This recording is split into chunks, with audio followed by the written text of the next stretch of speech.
What is up, everyone, and welcome to an intro to Tkinter. What we'll do here is go over a few slides that will introduce this topic and explain why we chose this one. We'll divide this into three subtopics, the first being what is Tkinter, then we'll get into why we would use Tkinter, and finally, broadly speaking, how we use Tkinter. So our first topic, what is Tkinter? This is essentially a GUI or GUI toolkit. So GUI is an acronym that stands for Graphical User Interface that essentially represents everything that a user would see and interact with on screen in an application. Tkinter contains all of the tools that you'd need to build any kind of desktop application. There's not much focus on mobile or web app, it's mostly for the desktop side of things.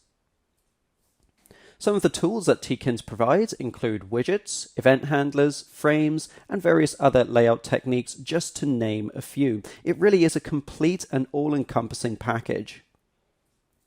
The nice thing is, it's written in Python, and we interface with it through Python as well. In fact, you can actually see some Python code there below, which creates a Tkinter label, assigns it into a grid structure, and then binds a selection to display some text within that label. This code is actually pulled directly from the project that we will be building later in this course. Now, why would we use Tkinter versus some of the other similar tools out there? For starters, Tkinter is actually already part of the Python package. That's one of the nicest things about it. Once you download a version of Python, which you probably have already done, you will automatically have Tkinter installed. It's very, very intuitive and extremely easy to use. Having used many GUI tools myself, I can definitely vouch for the fact that Tkinter is one of the easiest to use out there and is also one of the most reliable. All of the widgets, frames, functionality, bindings, layout, managers, everything, that's all included right within the main Tkinter package. That means there's no need to install or download anything else. It's all right there. Okay, so how do we use Tkinter broadly speaking? Well, for starters, no extra installation is necessary. As I said, it comes with Python, so we don't need to go through the extra step of installing it, making sure it's compatible with different OSs or any of that mess. We simply create a Python file, import the library, assuming that Python file needs Tkinter, and then once we have the library, we can access everything within Tkinter. We simply create and position any widgets that we want, such as, say, labels, text entries, buttons, etc., within an app root. So we create the widget, add it to the root, and then we can do whatever else we want with it, such as configure, add bindings, etc. Once we have all that down, we can run the app. In our case, we'll do so through the terminal or the command prompt, and then we can handle user input directly in the app itself. For example, when the user presses a button, it will usually trigger some function that will run some extra code. Okay, and that is pretty much it. So now we have a quick intro into what Tkinter is. We know what we're getting into. Hope you guys are super excited about this topic. This is definitely one of my favorite Python libraries to use, as again, super intuitive, very, very useful as well. So that's it. Thanks for watching, and we'll see you all in the next one. What's up, everyone? Welcome to our tutorial on creating a window. Tkinter windows are used to hold and display all of the app's content, so it's probably a good place to start. So we'll go over three main topics or tasks here. The first will be to create an app root. This is kind of the entry point into a Tkinter program. We'll then create a window, like I said, that's used to display any of the app content as well as handle user interactions. And finally, we're going to run the app and open up a window. You'll probably see something very, very similar to what you see on the right here. Keep in mind that the way things look will be very, very slightly different between Mac and PC. So if stuff looks a bit different, don't worry, that's totally normal. Okay, so let's head on over to a text editor of our choice and get started. Alright, I have Visual Studio Code open here, although feel free to use any other text editor you want as long as it has Python support. Now, the first step will be to create a project folder to hold all of our project files. So I'm going to go into Finder, or you open up Windows Explorer if you're on a PC. We're just going to create a new folder in the desktop or somewhere easily accessible. I'm going to call this Tkinter code. Okay, and I'm going to go ahead and open this up in Visual Studio Code. Let's just go to File, Open, and we'll just select that folder we just created. Next up, I'll need a Python file to hold all of my code. For now, I'm just going to create a new one and call this one main.py. So we'll create a new file there, we'll do a save as, and I'm just going to call this main.py, making sure it's in my Tkinter code folder. Okay, you'll see this has changed to a Python file. I'm using Python 3.9. The later versions are ideal, but really anything Python 3 and up will work here. Okay, so it's a bit small. We'll just zoom in there. Right, so in order to get started here, we'll want to add the Tkinter import. There's a couple of ways we can go about doing this. We'll explore both in due time, but for now, what we'll do is we'll say from Tkinter import everything. This will give us access to the entire Tkinter library. And that's pretty much all we need to do to access Tkinter. Like I said, no extra installation necessary. This comes right within the Python 3.9 that I have downloaded. Great stuff. So that's the first step complete. Next thing we need to do is create the app root and then a window within this root. The app root is created through the tk initializer like this. We'll want to store this in a variable, so let's just call this root and set it equal to tk. Okay, if we want to run this root, we simply do root.main loop, like so, and this will run our root. That means it will open up a small window, and then if we have any content on there, it will display the content. Now, we don't really have much to display here, so at the very least, let's add a title so that we can see that there is some customization. For this, we can set our root.title attribute like so. Okay, this will take in a string. You can put whatever you want here, but for now, I'm just going to put my app. Okay, so make sure we save this after each change. I'm doing a Command S. For PC, that's Control S, or you can just do File, Save. All right, so let's run this and see what it looks like. We'll need to do so through the terminal or the command prompt. I know Visual Studio Code provides this little run button, but not every IDE does. So let's be safe and just use terminal. Okay, so for you Mac users, this will be terminal. Windows users, this is going to be the command prompt. We'll want to gain access to this folder, so let's navigate to where it's stored. In my case, it's on my desktop, so I'll do cd desktop. Okay, actually, I think I am in the wrong folder. Okay, so I'm just going to clear this, going to navigate back to my root, and then we can talk about what the commands mean. So cd just changes your current directory. This is the same for Mac and PC. Make sure that the directory you're going into has the exact same capitalization and spaces and all that. So in my case, this will be desktop, like so. If I'm unsure of my current working directory, I can do an ls if I'm on Mac, or dir if I'm on Windows.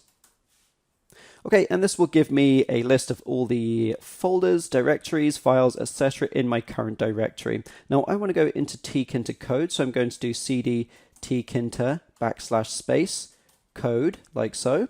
I can do an ls again, and I should see my main.py file. Fantastic. Okay, so I'll go ahead and clear this off. And then I'll run my main.py simply by doing Python main.py. Now, if you run into authorization issues, you might want to precede that with sudo. If you run into compatibility issues between versions, do a Python 3 and then main.py. Okay, otherwise Python main.py should work. Type this command and press enter. Okay, and immediately you can see that I've opened up a small window here. It says my app because that is the title that we set, but of course there's no real content on here, so nothing super interesting to display there. Now, usually this window would size itself around the widgets unless we give it an explicit size. Obviously, we have no widgets added to the app right now, so we'll just take on a default size, but at the very least we can force this to be a little bit bigger if we'd like.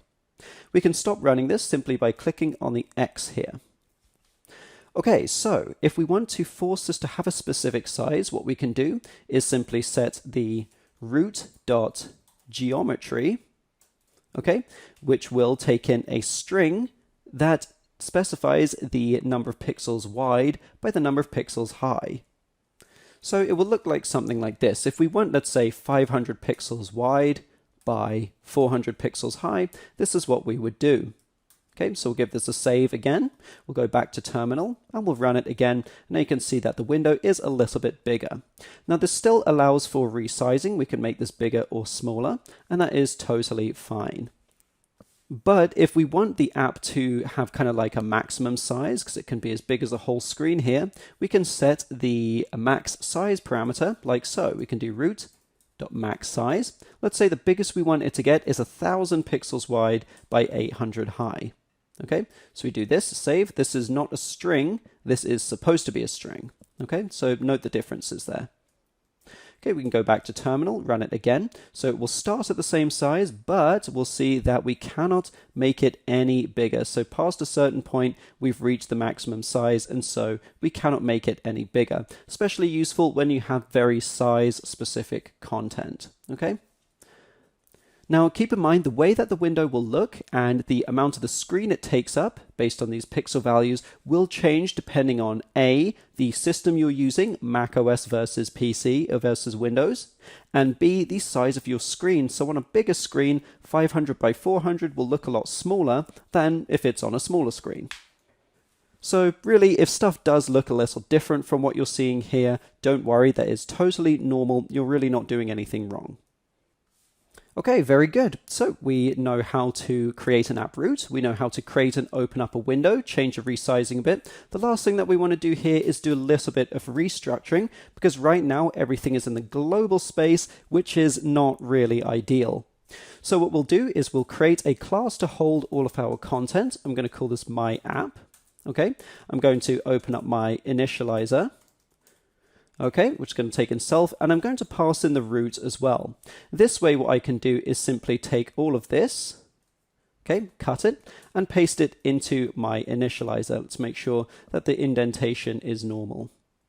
Next up, I'm going to create my root again. I'm going to create an instance of my app, so I'm going to say my app, pass in the root, okay, and then I'm going to do root.mainLoop like so.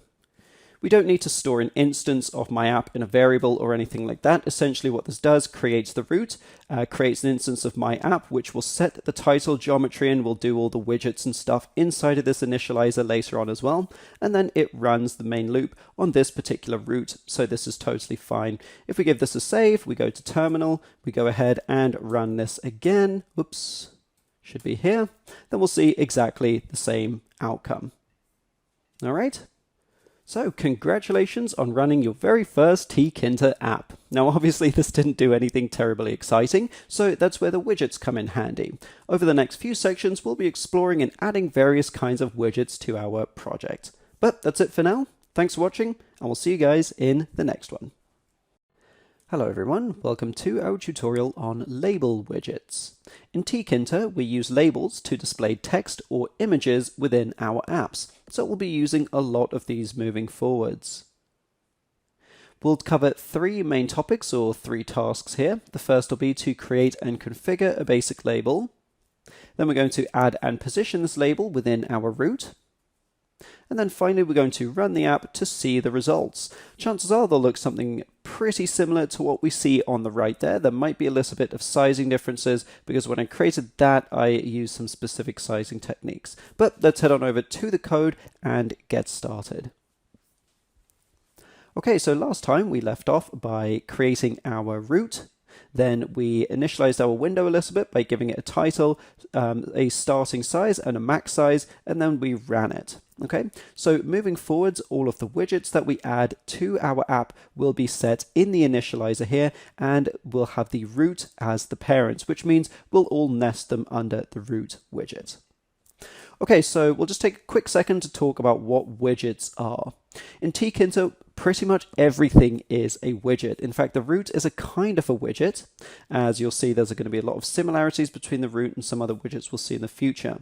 So items like labels, text entries, buttons, lists, etc., those are all widgets. Also, there's a lot of layout elements that are also widgets. For example, we can use frames to kind of bundle multiple widgets together. Those themselves are widgets, okay? So a lot of stuff is considered a widget in Tkinter.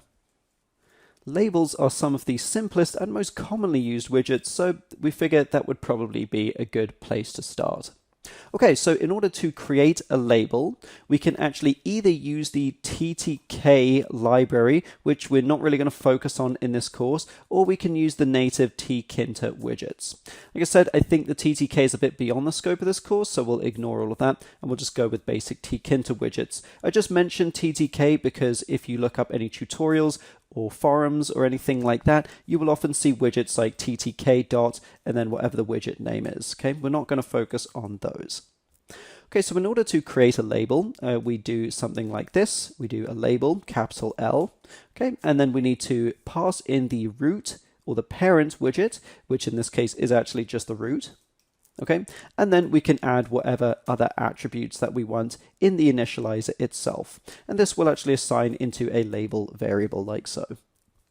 Now, typically when we create a label, we at the very least assign the initial text or initial image. We're not going to cover images for now, but we can give it some text.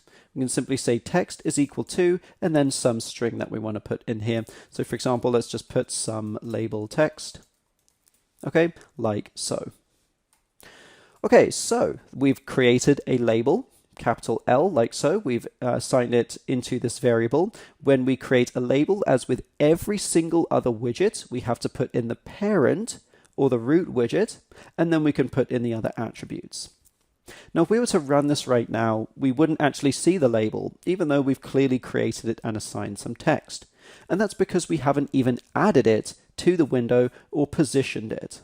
Okay, there's a few different ways we can add and position widgets. We're going to cover more of them in greater detail, but for now, we'll simply use the pack technique. So we'll just do label.pack like so. And really what this does is it adds the widgets from top to bottom by default. So the label widget is the first one we've created. In fact, it's the only one. So that will appear at the very top of the screen. And then any other widgets we add will be put underneath it. Okay, so let's go ahead and give this a save. Again, that's Command S or Control S. We're going to go back to our terminal, start from scratch, and we're going to run this.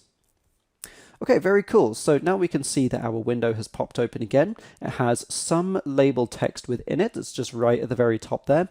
There's no real special configuration or anything. That's fine. This is just what a default label will look like. Okay. Now, note how the window has stayed the same size, even though our label is very, very small. Well, that's because, again, we set the geometry and the max size here. So if we were to comment these out, okay, by the way, that was just a command / or a control / to mass comment things. And we're to save this, you'll see that the app itself will actually size around the widget. So if I do Python main.py again, you see that the window is quite tiny here, and that's because we have some content, so it's no longer taking on just the default size. We haven't given an explicit size, and so it just wraps itself around whatever content it finds because there's no padding or anything there. Okay, now obviously this is ridiculously small, so we're just going to close it up and add in the sizing there, just that we have a large enough window that we can actually see what's going on and find it. But otherwise, that is the basics of labels. Like I said, we're not going to cover the image display functionality right now, but at least you know how to create a label, add some text, and can move forward. So this was our first introduction into widgets. As I said, over the next few sections, we're going to explore various other kinds of widgets that we'll be using in our to-do list app, which we'll build by the end of this course. But for now, maybe try creating some more labels, try packing them just to see kind of the order in which things occur. And in the next section, we're actually going to take a break from widgets to talk about how to configure widgets or change up the attributes once we've created them. Okay, so stay tuned for that. Thanks for watching, and see you guys in the next one. What is up, everyone? Welcome to our tutorial on configuring widgets. Oftentimes, we'll have to modify a widget's properties or attributes after it has been created, and so we'll go over a couple of techniques to do that. So the first technique will be configuration using the dictionary syntax. This is good for changing things one at a time, but if we want to change multiple properties at once, we can do so using the configure method, also something we're going to cover here. So let's head on over to the code and get started. Okay, so last time we left off by creating our label. This is our first introduction into widgets. Again, when we create a widget, we have to specify the parent and some number of attributes in the initializer. We could have done more than just the text, but for now, text is a good place to start. In order to add and display the widget, we have to use label.pack. So we've set a couple of the properties right off the bat, but what if later on we decide that we want to change some things about this label? For example, something happens in our program that triggers a change in what we want to display for the text here, so we want to change that text. Well, it's not very prudent for us to just recreate the label. There must be a more efficient way. Well, in fact, there is. There's actually two ways we can do that. The first way is going to be using the dictionary syntax, and again, that's great if we want to change properties just one at a time. Let's say the text was all we wanted to change in the label. Well, what we could do is take our label, because it's dictionary syntax, we're going to open up the square brackets beside it, and then we put the key that represents the property or the attribute that we want to change. So in this case, text is the name of the parameter, therefore text is going to be what we enter here, but it needs to be as a string, so then we can just do text like so. We can use double or single quotes. I guess for consistency's sake, let's use the double quotes here. So this accesses the text property. If we try to do something silly that doesn't exist, don't worry, it shouldn't crash your program, just really nothing will end up happening. So label text is going to be equal to and then some value. So let's just say something like new label text here. Okay, so let's give this a save. We'll give this a run and we'll see if it has indeed changed. Okay, so we see new label text displayed there. That's great, makes sense because of course we've updated the text. So this is great if we want to do things one at a time, and we know what the key is. So let's say, for example, background is another attribute that we can change. That's BG. We can set this equal to some string, like for example, red. Well, if we wanted to change that, we would simply replace the text with background, and then of course an appropriate background color. So really, it's just the key that matches the parameter name in our initializer. Okay, so let's say we wanted to change the font and the text. Okay, so what we could do is we could say label font is going to be equal to some new font. Now, there's a couple of ways we can do the font. We can use built-in system fonts, or we can use a more custom font. To spice things up, let's use a custom font. I'm going to use a Courier font. Don't worry, this is packaged actually within Tkinter, so we don't need any extra imports or anything. Okay, Courier, and then let's say we want it to be size 40. Okay, so the character size of 40, the name is Courier. Okay, so we'll give this a save. Now we've changed two attributes, the label, or the text rather, and the font itself. So fonts, if we are using a custom one, are always in this tuple form, the name and the size. So let's give this a save. We'll go to terminal and we'll run this again. So clearly the font has changed. It's changed to Courier. It's become much bigger. Okay, so we can see that that configuration has taken effect. Now, what if we wanted to change a third or a fourth or a fifth attribute? Well, now it becomes a bit silly doing things one at a time because that could span multiple lines and it's just not very efficient. If we want to change multiple things at once, or for that matter, if we just want to change a single thing, we can use the configure method. Okay, so it looks a little bit like this. I'm just going to comment this out for now. It looks like this. We'll do label.configure. Okay, and then in the parentheses beside it, then we pass in whatever attributes, just as if we were passing them into the initializer. So we can set text equal to, again, new label text. Okay, and then we can also set the font at the same time, right within the configure function. So we can set multiple different attributes at once, and that's really the beauty of configure. So let's say we want to set the font as well. We do font. Again, we don't want this string versions because these are parameter names now.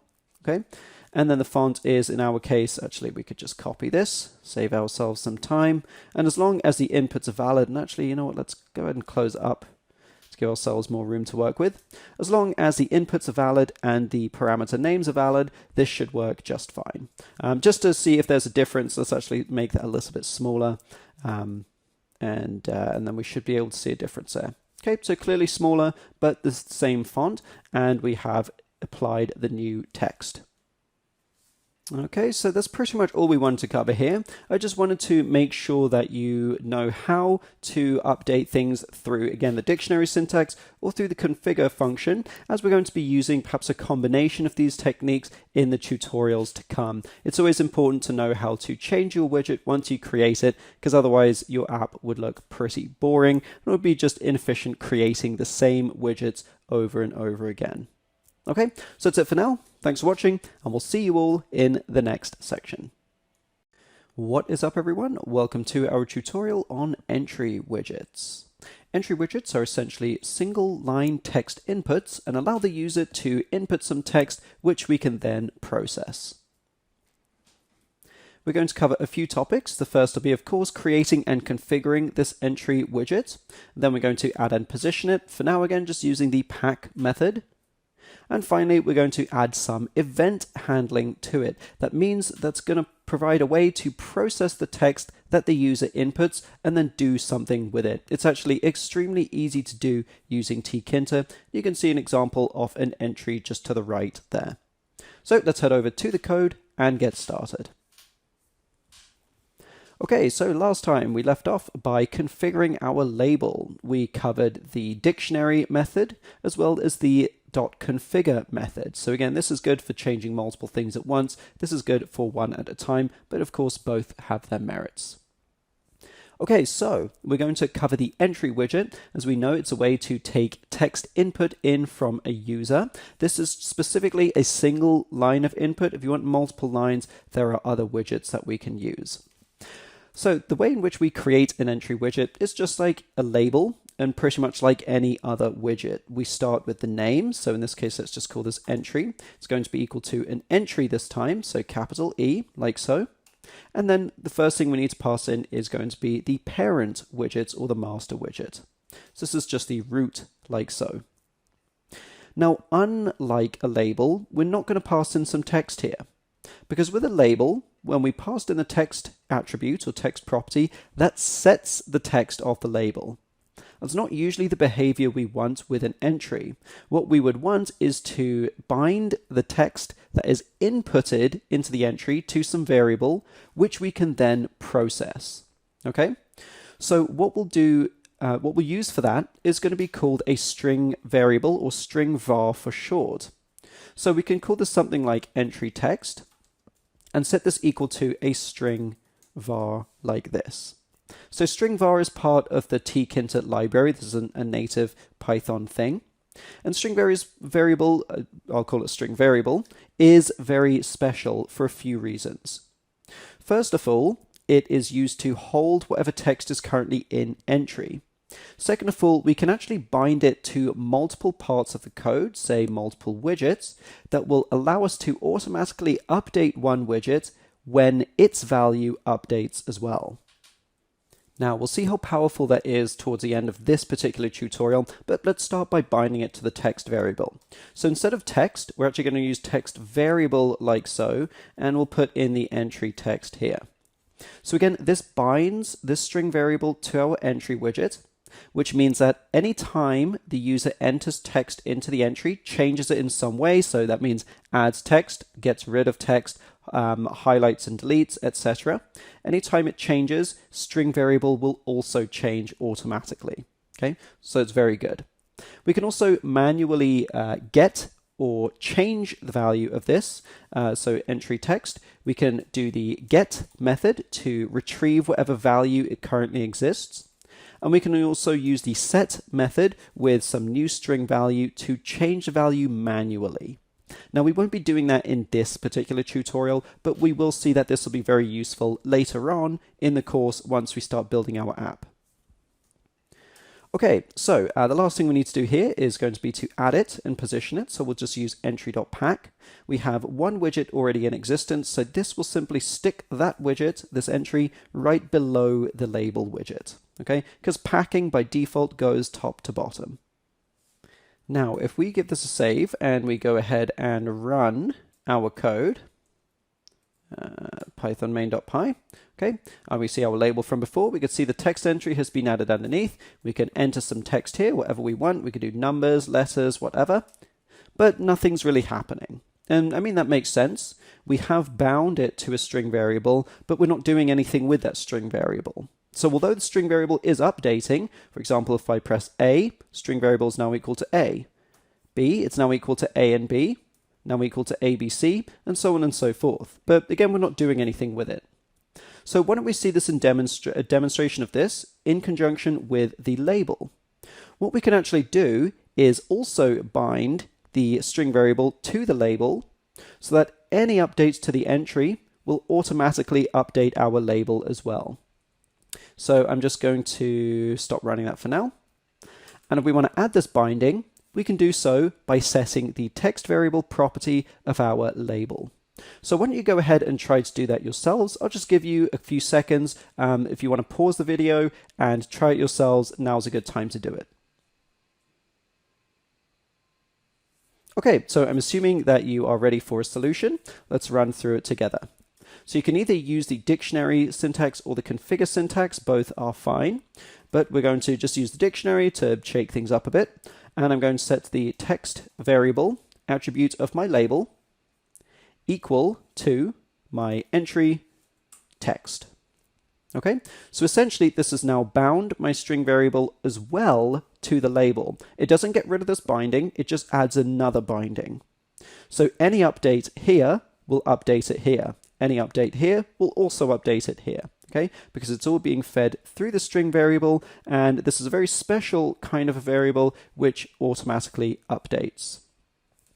So now if we give this a save, and we go back to our terminal or command prompt, we go ahead and run the code again, you'll note for starters that this text is now blank. So that's actually expected because our string variable at this time has no value. We haven't passed any value into it. And we've bound the text variable here, which means that we've bound a variable with no value into here, and that's what's being displayed. Okay, this kind of overwrites whatever static text we have upon initialization, or whatever we've configured here. So now, as soon as we start typing, you'll see that the letters are appearing up here. Okay, that's again because it's all being fed through the string variable, which is bound to the entry and now bound to the label as well. Okay, so we can do some label text, or we can do some entry text, and you'll note that if we add letters, it adds here. If we take letters away, it does the same thing. Okay, so you'll see that these variable bindings using string variables and other kind of variables like that are extremely powerful and extremely easy to use. There's no need to manually fetch and manually set the variable values, which is something that a lot of other more primitive GUI toolkits would force you to do. Okay, we're going to become very, very familiar with string variables and this kind of technique as we go through the rest of the tutorials, as this is going to be something we'll apply in several places in our final app. Okay, but that's it for now. I'd recommend that you play around with entries a little bit more, especially become familiar with using entries in conjunction with labels, so these kinds of updates.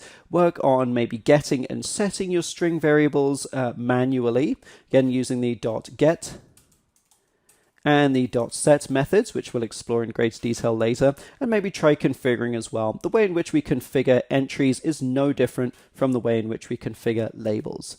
Otherwise, that's it. Thanks for watching, and we'll see you in the next one. Hello everyone, welcome to our tutorial on button widgets. Buttons are used to execute or run some code when they're pressed, and so will be seen in pretty much every application. Here we're going to create and configure a button similar to how we did with the other widgets. Like before, we'll use the pack method to add and position the widget, and then unlike before, we're going to add an event handler. This one will be significantly different from just creating and setting a string variable. This time we'll need a separate function that we're going to run when the button is pressed. Otherwise, the button will look something like what we see on the right there, perhaps with some different text. Let's head on over to the code and get started. Okay, so this is where we left off last time. We created our entry and bound a string variable to the text variable here. We then later bound the same text variable to this label here so that the label would automatically update every time the entry's text value was changed. Now what we want to do with this button is build a system that takes the text here, updates the label text, but only when the button is pressed. Okay, so think about, let's say, a login system where you enter a username or email and a password. It would be really, really annoying if that system tried to process the login every time the user changed a single character in the email or the password. Instead, what you'd want to do is once the user has finished entering their text, they press a login button and then it processes the text. Okay, so that's kind of the idea we're going for here. As such, we'll actually need to comment out this assignment because we don't want it bound to that string variable. We don't want it updating automatically. We'll still be using this later on, but more on that later. Let's start by creating just the simple button. So we'll start with a button, and this is going to be a button type widget. We'll need to pass in the root. We'll need to pass in either some sort of text or an image, something to display in the button. In this case, let's just go with some simple text. And oops, I didn't want to do that. This will just be some simple text, and this is just going to be button text, or you can say press me, or whatever you want in there. And the last thing we'll enter in is going to be a command. Now the command is going to take in a reference to a function to run when the button is pressed. Okay? So we don't have anything like that yet. Let's go ahead and create a function. In this case, because it's all within the same class, it will need to be another instance method. So we'll have this be a function just called something like press button. It's going to need to take in self, but no other parameters at this time. Okay, and for now, let's just have this print something to the console. I know I said we wanted to process the entry text, but one step at a time. Let's just get the button set up and this binding set. So for now, we're just going to print button pressed to the console, and then we need to link this function by doing self.pressButton. So we need to access the instance method through the self dot, and we're not actually calling it, so we don't want the parentheses. We're actually just passing a reference to that function or to that method, and so that's why there's no parentheses there. Okay, the last thing we need to do is place the button using the pack method, so button.pack like so. And that's all we need to get started. Let's go ahead and save this, and we're going to go back to terminal. And let's clear that off, and we'll go ahead and run this. So you can see that we've got the text. This has appeared again now because we have unbound the text variable. Okay, we've got the entry. Note how, regardless of what I enter in here, it's not changing. That's fine. Again, we unbound that. And then we have our button with some button text. So as soon as we press this, let's go back to terminal. You can see button pressed. If I press it again, okay, you can see that it's kind of appearing there. It's printing to the console. Okay, very good. So we know that the button is working. We know we've added it successfully, and it is calling this function and printing button pressed whenever it's pressed. Okay, so the next step is going to be to run the process that we called on before. So it's essentially going to be getting the value of string variable. Remember, there is the .get method, and then setting the value of the label text. Okay, and we want to do that all within the function. Now, there are two ways we can go about doing this. First of all, we want to be able to get the text variable. That's going to remain the same regardless of which method we use. But the two methods are either going to be to make the label a global variable, or rather a field. So do self.label so that we can get the label and set its text in the function. Alternatively, what we can do is we can create another string variable, a separate one, not entry text, bind that new string variable to label, and then in the function here, just set the string variable that corresponds with this label. I personally would recommend the second way of doing things, so that it means creating another string variable just for the label, and setting its value in press button. Because as much as possible, it's better to limit what you're assigning to a field, just so that you're kind of conserving memory a little bit better. Okay, so I'm actually going to set this as a challenge to you all. See if you can do it. Give it a try. If after a few minutes you feel like you're stumped, you're not sure where to go from here, or you simply want to see a solution, I will absolutely show you how to do that by the end of this video here. Otherwise, again, the steps are to retrieve the value of string variable, and then you'll want to create another string variable, assign it to the label, and set the value there, so that when the button is pressed, it will get the value and set the value. Okay. You'll also want to make these fields, so use self dot. That way they're accessible anywhere within this class.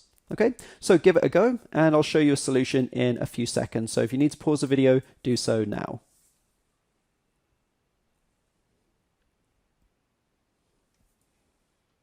Okay, so let's go over a solution together so we can get rid of that.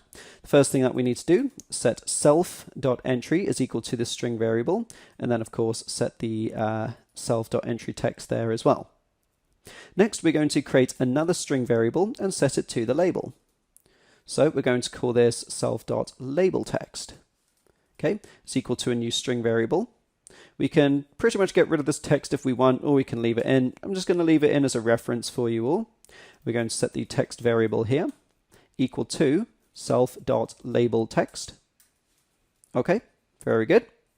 And I think, do we still have this running right now? No, we don't. Okay, that's good. So then we're going to go to the button here. And don't worry about that red squiggly, is because we don't have any body here. The first thing we'll need to do is get the text from our self.entryText.get. Okay. Okay, so now that we've retrieved the text, we want to set the other text variable. So we're going to say self.labelText.set, and then we just want to pass in the text there. Okay, so that's the solution here. Again, getting the entry text, and then setting the label text. So let's go ahead and run this to see if it's working properly. Okay, so again, nothing here. That's a good sign. That means at least the string variable has taken hold. And now let's enter some text. So we'll just say some label text here. Okay, press the button. And now we see some label text appearing there. So there we go. It was as simple as that, just creating another string variable, setting the binding here, and then that way we can kind of access it globally. Okay, you can again enter whatever you want here, some. Okay, and it will appear only as soon as the button is pressed. So that's a kind of system you'd want for, let's say, maybe a login system or anything where the user needs to completely finish entering their text before it's before it's processed rather. Now, there is an alternative, and you can bind the entry, the text entry, and the processing to the return key, but we won't be covering that here. For now, and actually for the rest of the tutorials, we're just going to be using buttons to accomplish this task. Otherwise, that's it. Congratulations on building your first little piece of complete functionality. Feel free to play around with buttons and entries and labels a little bit, and when we come back, we're going to explore a new type of widget, which will be the list box. So stay tuned, thanks for watching, and we'll see you all in the next one.